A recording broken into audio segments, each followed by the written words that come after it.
Assalamualaikum warahmatullahi wabarakatuh. Perkenalkan, di sini saya Indriani Rahmadanti dari mahasiswa bimbingan dan konseling angkatan 2015 dengan NPM 156010-611. Saya akan mempresentasikan dari hasil penelitian saya yang berjudul Pengaruh Pendekatan Konseling Realitas Terhadap Penyesuaian Diri Siswa Kelas 7 SMP Negeri 5 Tarakan. Selanjutnya kita masuk di bab 1, yaitu pendahuluan. Di bab 1 ini terdapat beberapa macam bagian-bagian. Yang pertama itu adalah latar belakang, kemudian rumusan masalah, kemudian penelitian dan manfaat penelitian. Di latar belakang ini terdapat fakta, masalah, dan solusi. Kemudian rumusan masalah yang diangkat yaitu apakah konseling realitas berpengaruh dalam mengatasi penyesuaian diri siswa kelas 7 SMP Negeri 5 Tarakan. Tujuan penelitian untuk mengetahui apakah konseling realitas berpengaruh mengatasi penyesuaian diri siswa kelas 7 SMP Negeri 5 Tarakan. Manfaat penelitian itu terbagi lagi menjadi dua, yaitu manfaat secara teoritis dan juga praktis. Selanjutnya kita bahas untuk ke bab yang kedua, yaitu adalah kajian pustaka. Yang pertama ada A. Konsep dasar konseling realitas ini terbagi beberapa indikator. Yang pertama ada pengertian konseling realitas. Selanjutnya tujuan konseling realitas. Yang ketiga ciri-ciri konseling realitas. Yang keempat peran dan fungsi dalam konseling realitas. Yang kelima teknik-teknik dan prosedur-prosedur dalam konseling realitas. Yang keenam tahap-tahap konseling. Masuk ke indikator yang kedua, yaitu ada konsep dasar penyusuan diri. Ini terbagi beberapa bagian. Yang pertama itu ada pengertian penyusuan diri. Yang kedua aspek-aspek penyusuan diri. Yang ketiga karakteristik penyusuan diri.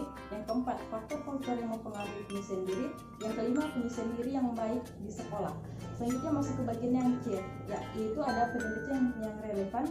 Yang D kerangka berpikir, dan yang E hipotesis penelitian. Di sini kita akan melihat kerangka berpikir. Kerangka berpikir sini ada beberapa, yaitu penyusuan diri, di mana di sini merupakan penyusuan diri siswa yang terjadi di SMP Negeri 5 Tarakan. Kemudian ada dampaknya. Selanjutnya itu diberikan layanan berupa layanan konseling kelompok dengan menggunakan pendekatan konseling realitas. Kemudian terjadi perubahan yang positif di penyusuan diri yang kita telah berikan layanan tersebut. Dan selanjutnya itu ada konseling realitas berpengaruh terhadap penyusuan diri, dan ini merupakan harapan yang akan kita lakukan. Selanjutnya itu masuk di bagian yang itu ada hipotesis penelitian. Jadi di sini hipotesis penelitian di mana berdasarkan dari rumusan masalah dan juga kerangka berpikir, maka bahwa hipotesis penelitian di sini adalah konseling realitas berpengaruh dalam mengatasi penyusuan diri siswa kelas 7 SMP Negeri 5 Tarakan. Masuk ke dalam bab ketiga, yaitu ada metode penelitian. Di sini ada yang A, jenis dan desain penelitian. Jenis dan desain penelitian yang saya gunakan yaitu penelitian eksperimen semu atau kuasi eksperimen. Di sini dapat dilihat di atas. Kemudian waktu dan tempat penelitian. Waktu penelitian itu dilaksanakan pada tanggal 3 Januari 2020 sampai dengan tanggal 3 Februari 2020, berlokasi di SMP Negeri 5 Tarakan, bertepatan di Jalan Kusuma Bangsa, Gunung Lingkas, Kecamatan Tarakan Timur. Populasi dan sampel. Jadi di sini populasinya yang saya ambil yaitu seluruh siswa kelas 7 di SMP Negeri 5 Tarakan berjumlah 316 siswa. Kemudian sampel yang saya ambil yaitu dari kelas 72 sampai dengan 710, yang mana sampel di sini ditentukan berdasarkan kriteria tertentu. Jadi di sini sampel itu terbagi menjadi dua kelas, yaitu kelas eksperimen dan kelas kontrol, di mana kelas eksperimen itu terdapat 18 siswa dan juga kelas kontrol itu terdapat 18 siswa. Selanjutnya masuk definisi operasional. Kemudian ada variabel penelitian yaitu variabel bebas dan terikat. Dan yang terakhir ada teknik dan instrumen pengumpulan data. Teknik pengumpulan data berupa dokumentasi dan juga skala. Dan selanjutnya yang terakhir instrumen pengumpulan data berupa skala Likert yang dibagikan merupakan bagi angket. Kemudian masuk ke dalam bagian teknik analisis instrumen. Jadi di sini perhitungannya dengan menggunakan SPSS 23, hasil validitas, pretest dan post test. Dari 50 butir pernyataan itu terdapat 25 yang valid dan 25 yang tidak valid. Kemudian dari reliabilitas itu senilai 0,897. Jadi kategori ini sangat reliable. Selanjutnya kita masuk ke teknik analisis data. Yang pertama ada statistik deskriptif. Jadi di sini kita akan melihat dari rata-rata, mean. Yang kedua kategori penyusuan diri. Yang ketiga ada presentasi. Yang kedua itu ada statistik inferensial. Jadi di sini kita bisa melihat uji asumsi prasyarat, dan yang terakhir ada uji hipotesis. Kita masuk ke dalam bab 4, yaitu ada hasil penelitian dan pembahasan. Ini terbagi menjadi dua. Yang pertama itu ada hasil analisis deskriptif. Di sini ada hasil analisis deskriptif angket dari penyelesaian diri. Selanjutnya ada presentasi distribusi penyelesaian diri. Yang kedua itu ada hasil analisis inferensial. Yang pertama itu ada uji asumsi prasyarat, dan yang terakhir ada uji hipotesis. Berikut merupakan jadwal pelaksana kegiatan, yaitu pertemuan sebanyak 6 kali, termasuk pretest dan juga perlakuan dan juga post-test. Jadi di sini perlakuan hanya diberikan kepada kelompok eksperimen, namun kelompok kontrol tidak diberikan perlakuan sama sekali.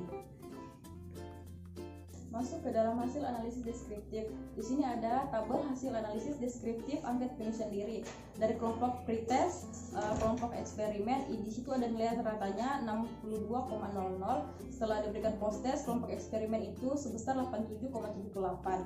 Kemudian kita pindah beralih kepada kelas kontrol. Di sini ada pretest kelas kontrol senilai rata-ratanya 65,00. Kemudian post-test dari kelas kontrol itu senilai 70,11.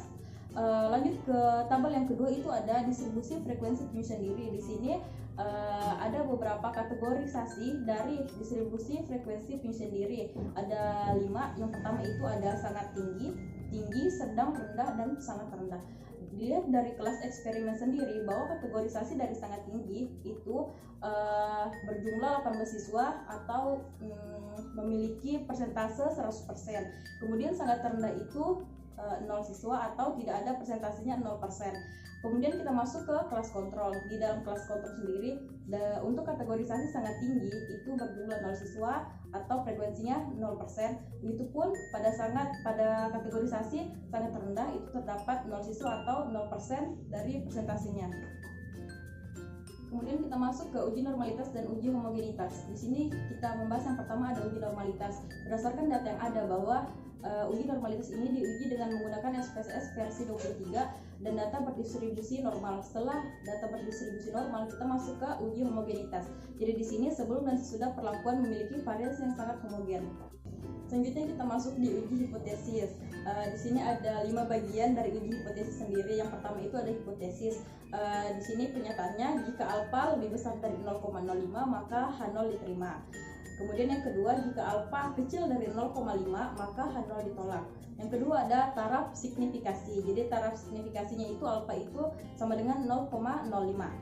Yang ketiga ada kriteria uji. Kriteria uji H0 ditolak jika nilai signifikan itu lebih kecil 0,05.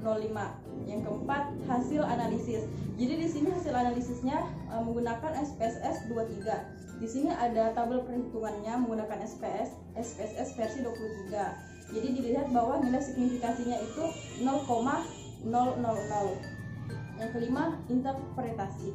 Jadi terdapat perbedaan yang signifikan rata-rata nilai penyelesaian diri siswa kelas 7 SMP Negeri 5 Tarakan sebelum diberikan perlakuan konseling realitas dan sesudah diberikan perlakuan konseling realitas.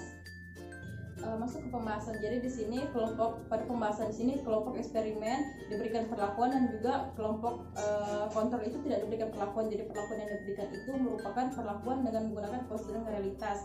Jadi konseling ini berfungsi sebagai model untuk mengkonfrontasikan klien dengan cara yang bisa mendapatkan klien pada kenyataan di masa sekarang dan memenuhi kebutuhan dasar pada dirinya.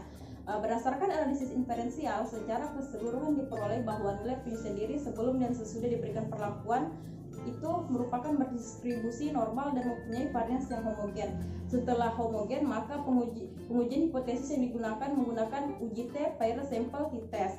Pair sample t-test digunakan untuk mengetahui perbedaan rata-rata penyelesaian diri siswa sebelum dan sesudah diberikan perlakuan. Hal ini menunjukkan bahwa terdapat perbedaan rata-rata penyesuaian diri siswa sebelum diberikan perlakuan dan sesudah diberikan perlakuan konseling realitas. Yang terakhir, bab 5 kesimpulan. Berdasarkan hasil penelitian dan pembahasan, maka dapat disimpulkan bahwa konseling realitas berpengaruh terhadap penyelesaian diri siswa kelas 7 SMP Negeri 5 Tarakan. Hal ini dapat dilihat dari hasil analisis statistika deskriptif menunjukkan bahwa nilai rata-rata penyelesaian diri siswa kelas eksperimen senilai 87,78 dan pada kelas kontrol senilai 70,11. Saran di sini ada 3 bagian, yaitu saran bagi guru, bagi sekolah, dan bagi peneliti. Sekian, terima kasih.